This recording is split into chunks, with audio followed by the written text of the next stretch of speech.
Season 3 opens not with triumph, but with chains.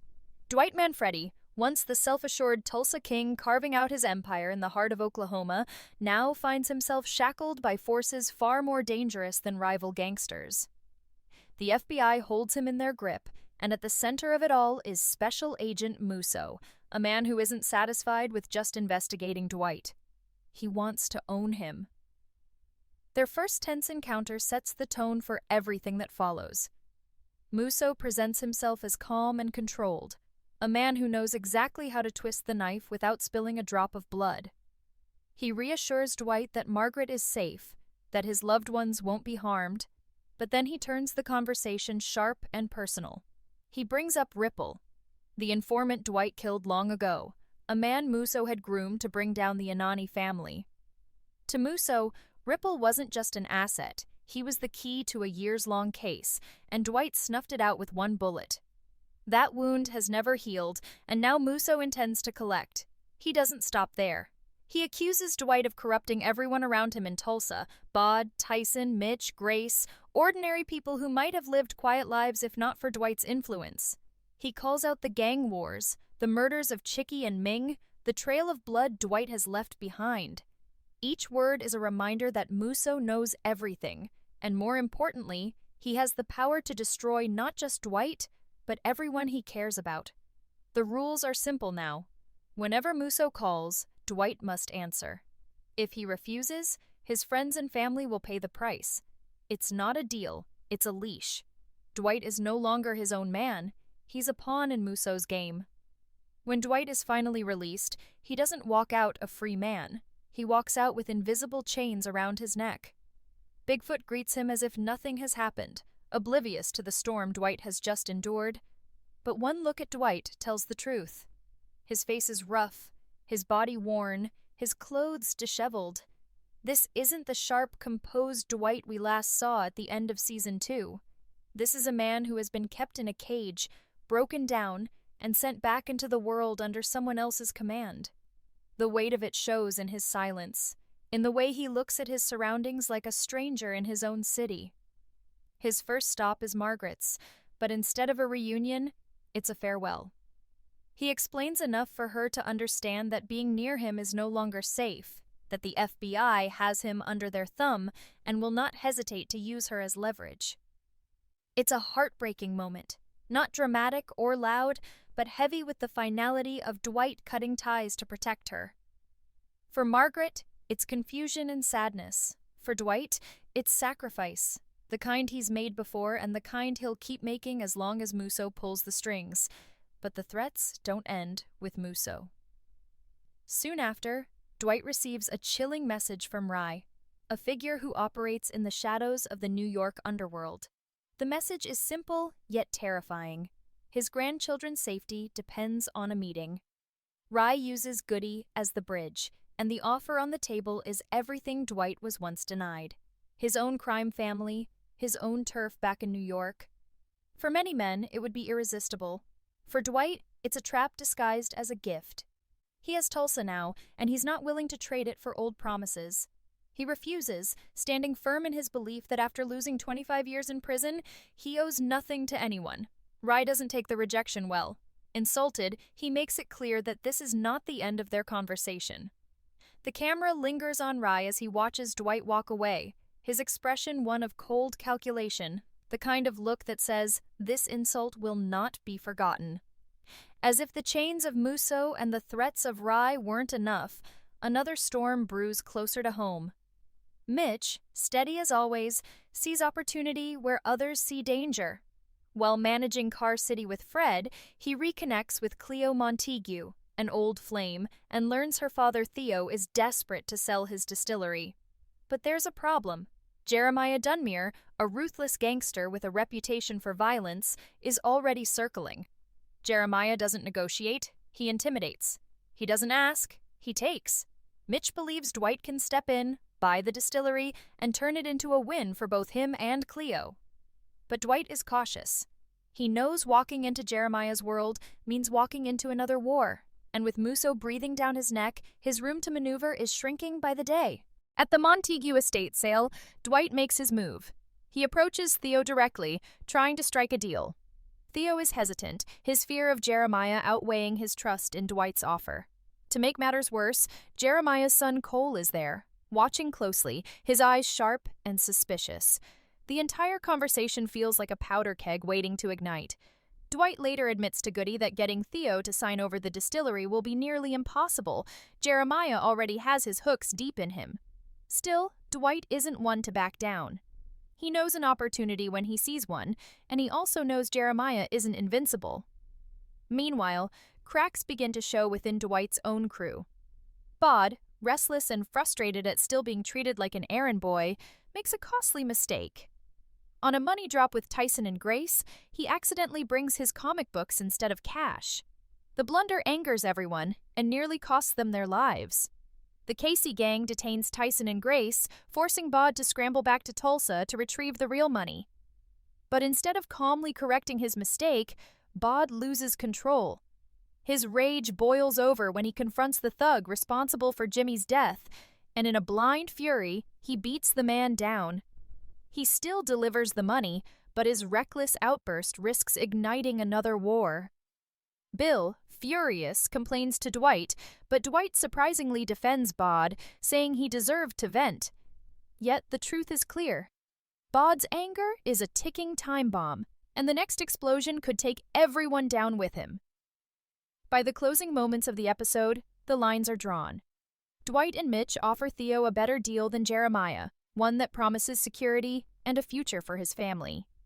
Theo accepts, finally seeing hope where there was only fear. But that hope is short-lived. Jeremiah soon arrives, demanding loyalty to their original handshake deal. When Theo reveals he's chosen Dwight, Jeremiah shows his true colors. He orders his men to kill Theo and burn the estate to the ground, erasing not just a deal, but a legacy. Theo's murder isn't just a tragedy, it's a declaration of war. And this is the shocking twist of Episode 1. Dwight now faces enemies on all sides. Jeremiah in the streets, Rye in the underworld, and Muso within law enforcement. 3 predators circling, each waiting for Dwight to slip. Muso's leash tightens with every move, Jeremiah's wrath grows hotter with every refusal, and Rye's shadow looms larger with every insult. The Tulsa King is no longer in control. He's surrounded, tested, and hunted. The question isn't whether Dwight will fight back. It's how much blood will be spilled before he does. The fallout from Theo's murder spreads through Tulsa like wildfire, and Dwight can feel the weight of it pressing down on him from every direction. Jeremiah has drawn first blood, and in doing so, he has made it clear that this isn't just business. It's personal. Theo's death sends shockwaves through Mitch, who not only loses a potential partner but also sees the pain in Cleo's eyes. For Cleo, it's devastation, the collapse of her family's legacy, and a reminder that anyone who sides with Dwight is marked for destruction. Dwight knows he has to move fast, but with Muso pulling his strings, his hands are tied. Every move he makes could be scrutinized, every step could be used against him. Muso doesn't just want Dwight working for him, he wants to make sure Dwight never forgets who controls his fate. The leash is tight, and Dwight can feel it choking him. Muso begins to press harder, calling Dwight in for another meeting. This time, the agent doesn't waste time with subtle threats. He lays out the reality of Dwight's new existence. When Muso needs information, Dwight will provide it. When Muso needs someone taken down, Dwight will make it happen. If Dwight refuses, his loved ones will pay the price. The cruel genius of Muso's game is that he doesn't have to dirty his own hands. He uses Dwight as his weapon, forcing him to carry out his work while holding his friends and family hostage in the background.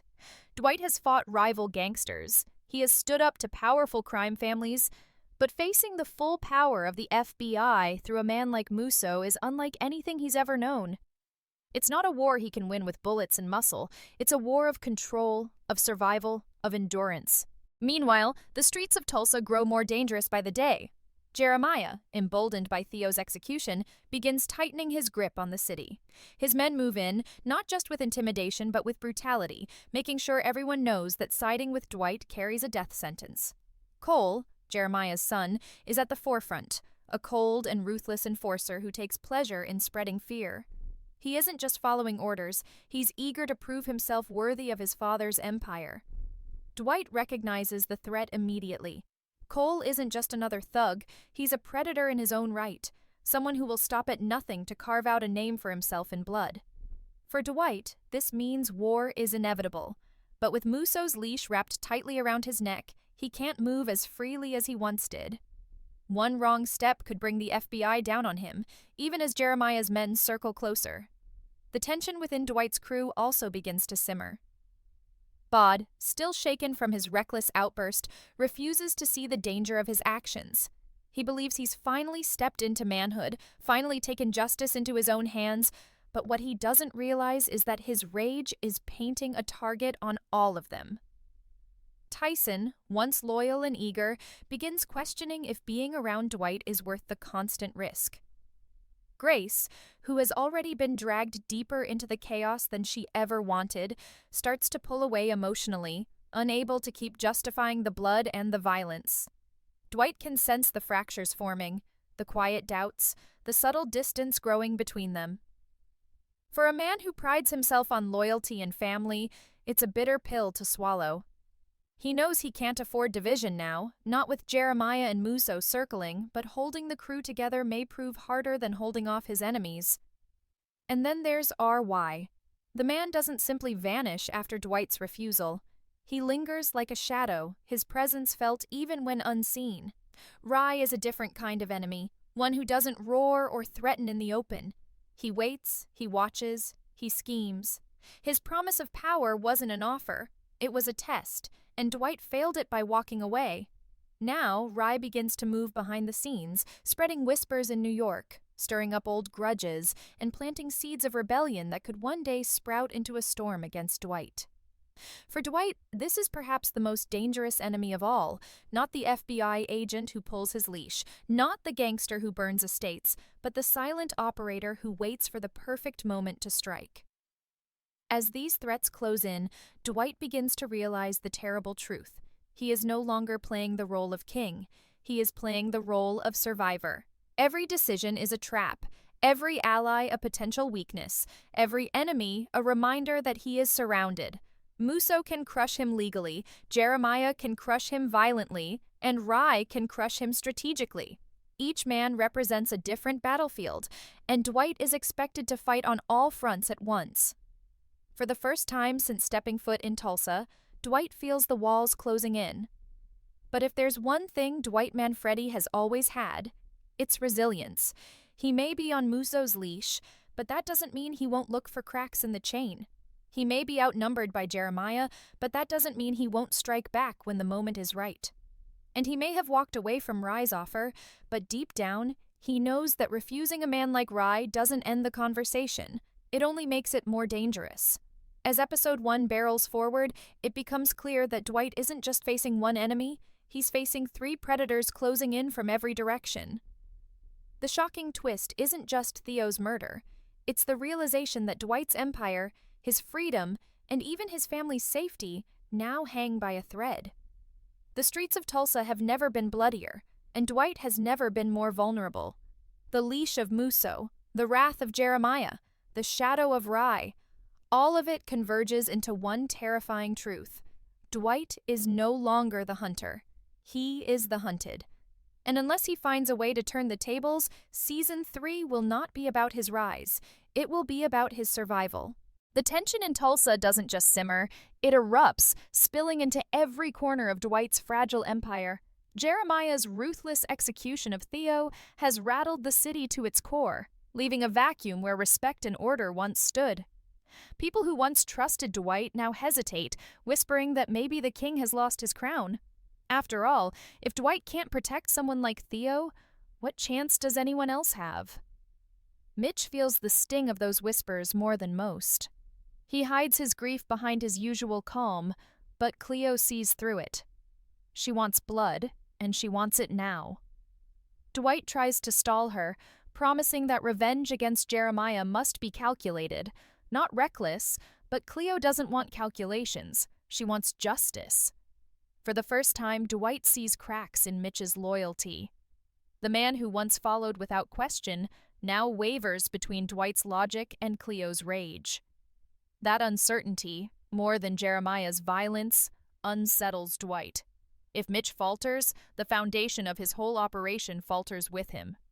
While Jeremiah tightens his grip on Tulsa, Muso plays a different game. He doesn't shout, he doesn't threaten, but his presence is constant. Every move Dwight makes, Muso is there in the background, pulling invisible strings. He calls Dwight in for meetings that feel more like interrogations, not to gather information, but to remind him of his place. Muso speaks of Ripple again, twisting the knife, painting Dwight as the reason his informant is dead and as the criminal who still spreads poison across Tulsa. Dwight doesn't argue. He knows better. Muso doesn't want excuses. He wants obedience. And with every demand, every veiled threat, Muso pushes Dwight deeper into a corner. Dwight is a man used to dealing with bullets and fists, but Muso's weapon is fear, slow and suffocating, the kind that wears down even the toughest survivor. Each time Dwight walks out of those meetings, he looks less like a king and more like a soldier trapped behind enemy lines. As Muso tightens the leash, Ray sharpens his knife. His humiliation at Dwight's refusal festers like a wound, and instead of rushing in headlong, Ray begins weaving a web. He reaches out to men in New York, old allies who once swore loyalty to the Anani family, whispering that Dwight is weak, that Tulsa has softened him. He paints a picture of a king past his prime, a man divided between loyalty to his crew and submission to the FBI. Those whispers travel, echoing back to Tulsa, infecting Dwight's reputation. It's subtle, but Dwight feels it. The respect he once commanded now carries hesitation, as if men are wondering whether following him will lead to power or to a shallow grave. Ray doesn't need to strike yet. Every rumor, every shadow he casts does the work for him. And when the time is right, Dwight knows Ray will come for him, not with an army, but with a dagger aimed straight at his heart. Meanwhile, Bod spirals further out of control. His attack on Jimmy's killer was reckless enough, but now his anger consumes him. He's tired of running errands, tired of being treated like the kid who tags along. He wants more, and he's willing to take it, even if it means dragging Tyson and Grace into deeper danger. Tyson tries to keep him grounded, reminding him of what Dwight has done for them, but Bod doesn't want reminders. He wants revenge, he wants respect. His impulsiveness begins to clash with Dwight's iron rule, sparking small confrontations that grow sharper by the day. Dwight sees it happening, but with Muso pulling him one way and Jeremiah threatening him another, he can't focus on Bod the way he should. That neglect may cost him dearly, because in Tulsa, loyalty is fragile, and when loyalty breaks, it doesn't just crack, it explodes. The city itself reflects Dwight's turmoil. Tulsa, once a place he bent to his will, now feels hostile, foreign, and dangerous. Every corner hides an enemy, every deal carries hidden knives. The bars, the streets, even Car City, all places where Dwight once walked like a king, are now filled with eyes watching him, waiting for him to slip. Jeremiah's men loom on the streets, silent but suffocating, a reminder that power now belongs to those willing to kill without hesitation. Muso's agents lurk in the background, unseen but always felt, ready to pounce the second Dwight makes a wrong move. And Ray's influence creeps in like smoke, choking the city with doubt and betrayal. Dwight, for all his experience, for all his survival, is drowning in enemies. What makes it worse is that Dwight knows the truth. He cannot fight them all. Every decision he makes risks losing someone he cares about. Strike at Jeremiah, and Muso may turn the full force of the FBI against him. Defy Muso, and his crew could be rounded up, caged like animals. Ignore Ray, and one day he'll wake up with a knife in his back.